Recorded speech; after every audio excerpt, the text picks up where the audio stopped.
El Mississippi es el río más importante de Estados Unidos y se extiende casi desde la frontera con Canadá hasta el Golfo de México, en el sur. A pesar de su importancia, la mitad del sur de Mississippi no tiene ninguna ciudad importante y su población es sorprendentemente baja. Entonces, ¿por qué no vive más gente a lo largo de lo que es un río de gran importancia para el comercio y el transporte de Estados Unidos?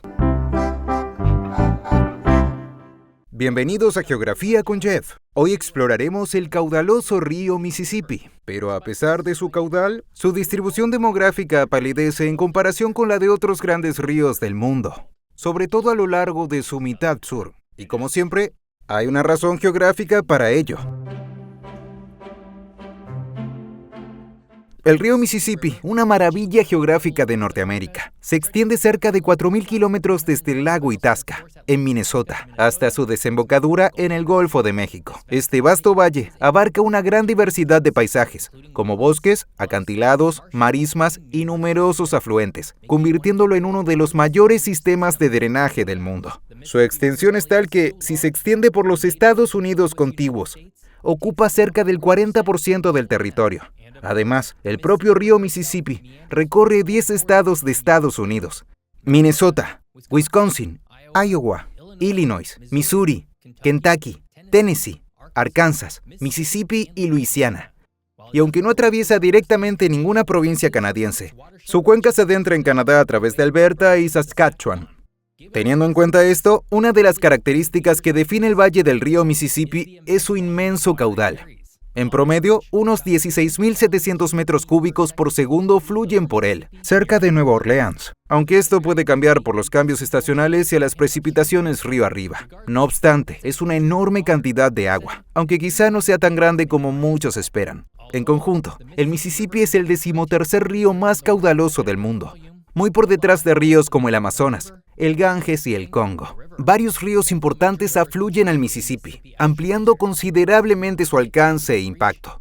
Entre ellos destaca el río Missouri, el afluente más largo que se une al Mississippi cerca de San Luis, Missouri, que amplía el alcance del Mississippi hasta las grandes llanuras, abarcando estados como Montana, Dakota del Norte, Dakota del Sur y Nebraska. El río Ohio, otro afluente importante que se une al Mississippi en Cairo, Illinois, sirve de frontera natural a varios estados, como Pensilvania, Ohio, Virginia Occidental, Kentucky, Indiana e Illinois. El río Arkansas fluye desde las montañas rocosas en Colorado y se une al Mississippi proporcionando un enlace vital con el suroeste.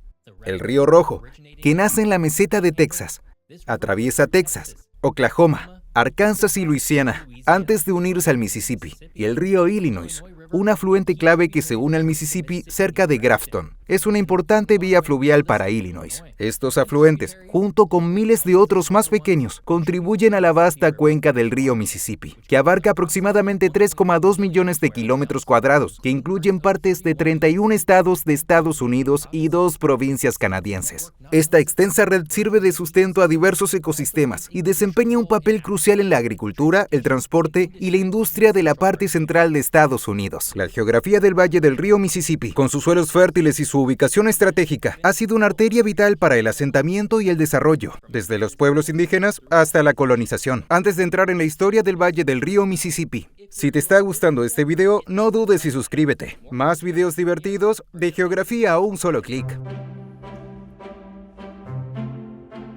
Probablemente no hace falta decirlo, pero el río Mississippi es una de las vías fluviales más importantes de Norteamérica, y lo ha sido durante miles de años, mucho antes de los Estados Unidos actuales. Antes de la colonización europea, el río era el centro de numerosas culturas indígenas, como la Mississippi, conocida por sus grandes y complejas sociedades y la construcción de montículos. Estos montículos, algunos de los cuales siguen en pie, eran centros ceremoniales y sociales. Para ellos, el río era una ruta comercial y de transporte crucial, que favoreció amplias relaciones entre tribus como los Ojibwa, los Sioux y los Chickasaw. Con la llegada de los europeos en el siglo XVI, el río Mississippi fue el centro de exploración de las ambiciones coloniales posteriores. Exploradores españoles y franceses como Hernando de Soto y René Robert Cavelier lo navegaron y sentaron las bases de futuros reclamos y asentamientos. Los franceses reconocieron su importancia estratégica, establecieron bases y se integraron en las redes comerciales con los nativos americanos.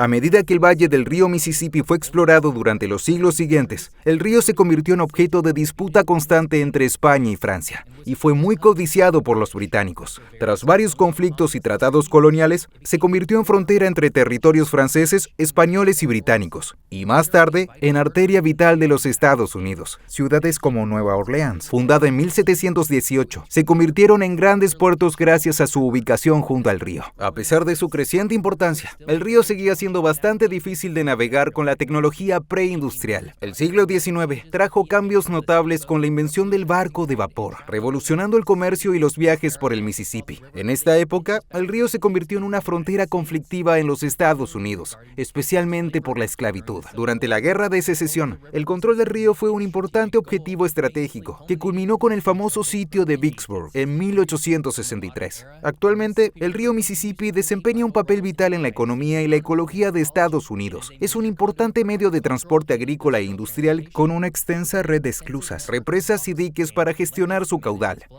Sin embargo, no ha estado exento de retos. La contaminación, la destrucción de hábitats, el impacto del cambio climático y las inundaciones son preocupaciones constantes. Y son estos retos los que sientan las bases de por qué, a pesar de su importancia, en realidad no hay tantos habitantes que vivan junto al río Mississippi, sobre todo en su parte sur. Los ríos más caudalosos del mundo suelen tener grandes núcleos de población en sus orillas. Históricamente, esto se debía a la disponibilidad de agua dulce, la pesca y el acceso al transporte. Ciudades como Kinshasa, en el Congo, El Cairo, en el Nilo, Montreal, en el San Lorenzo, y Wuhan, en el Yangtze, albergan a millones de personas. Pero el río Mississippi, a pesar de su importancia estratégica, tiene muchas menos ciudades y mucho más pequeñas. Y aún más, la diferencia entre la mitad norte y la mitad sur del río es muy marcada. El río Mississippi es una de las vías fluviales más emblemáticas de Norteamérica.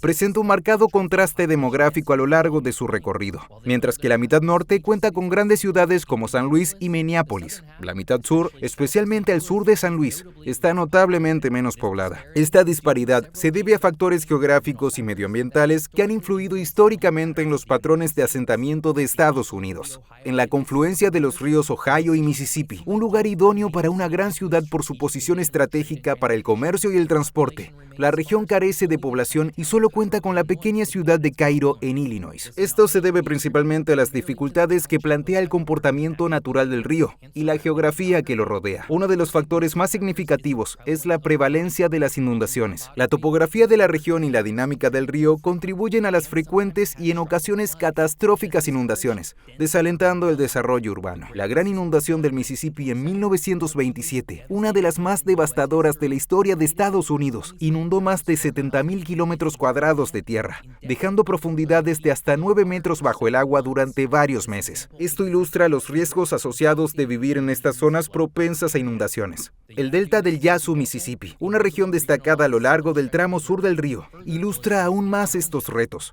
Esta llanura aluvial está formada por sedimentos depositados por el río. Aunque estos sedimentos hacen que el delta sea extremadamente fértil, contribuyen a su inestabilidad y vulnerabilidad ante inundaciones. La composición de su suelo y su planicie agravan los riesgos de inundación, haciéndolo menos adecuados para el desarrollo urbano. Establecer una gran ciudad en esta región es básicamente esperar que se inunde en el futuro. Por el contrario, la mitad norte del Mississippi, con ciudades como San Luis y Minneapolis, se benefician de condiciones geográficas diferentes. Estas zonas son menos propensas a graves inundaciones gracias a una mayor elevación, suelos más estables y un río que en estas regiones es más fácil de gestionar y controlar. Esto ha permitido un desarrollo urbano más sustancial sin el mismo nivel de riesgo en la mitad sur.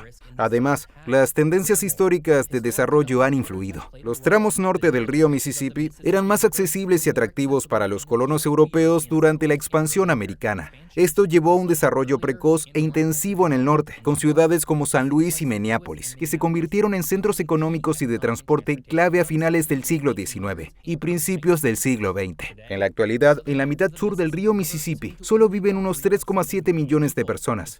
Memphis, Tennessee, con 1,3 millones. Nueva Orleans, con 1,2 millones. Y Baton Rouge, con 870,000. Aparte de estas tres ciudades, no hay ninguna otra gran zona urbana a lo largo de esta parte del río.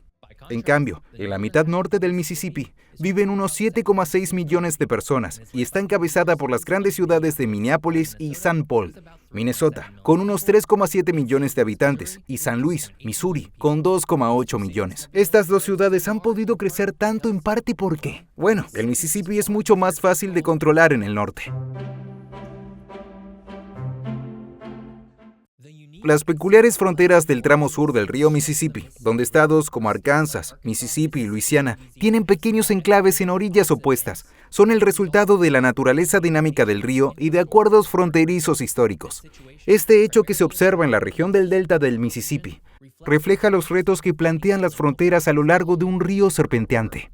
El río Mississippi es conocido por cambiar su curso, a menudo drásticamente, debido a procesos naturales como la erosión, la deposición de sedimentos e inundaciones. Estos últimos suelen ser el resultado de abulsiones durante crecidas, en la que el río traza un nuevo cauce abandonando su antiguo curso. Cuando el río Mississippi cambia su curso, puede dejar tras de sí lagos y cortar tramos del río, dando lugar a la creación de estos enclaves. Históricamente, las fronteras estatales de esta región se definían en función del curso del río cuando se establecieron. Estas debían seguir el curso del río en ese momento, independientemente de sus cambios futuros. Sin embargo, cuando modificó su curso de forma natural, no alteró las fronteras políticas preestablecidas, creando situaciones en las que un territorio que antes estaba a un lado del río pasó a el otro. Jurídicamente, estos enclaves siguen formando parte del estado al que originalmente estaban adscritos. Esta situación ha planteado retos administrativos únicos, como la aplicación de leyes, servicios de emergencia y gobernabilidad. Pero dado que las fronteras originales se fijaron en la ubicación del río Mississippi, hay pocos recursos para cambiarlas en el futuro sin la aprobación del Congreso por el gobierno federal de Estados Unidos. El río Mississippi es realmente uno de los accidentes geográficos más importantes de Estados Unidos, pero eso no ha facilitado el establecimiento de grandes centros urbanos. De hecho, a diferencia de otros grandes ríos del mundo, el río Mississippi presenta desafíos únicos, y debido a eso, es probable que la mitad sur del Mississippi siga estando poco poblada durante mucho tiempo. Espero que hayas disfrutado aprendiendo más sobre el río Mississippi. Si es así, suscríbete. Si quieres escuchar el podcast, puedes hacerlo aquí. Si quieres ver otro video, haz clic aquí. Gracias por verme. Hasta la próxima.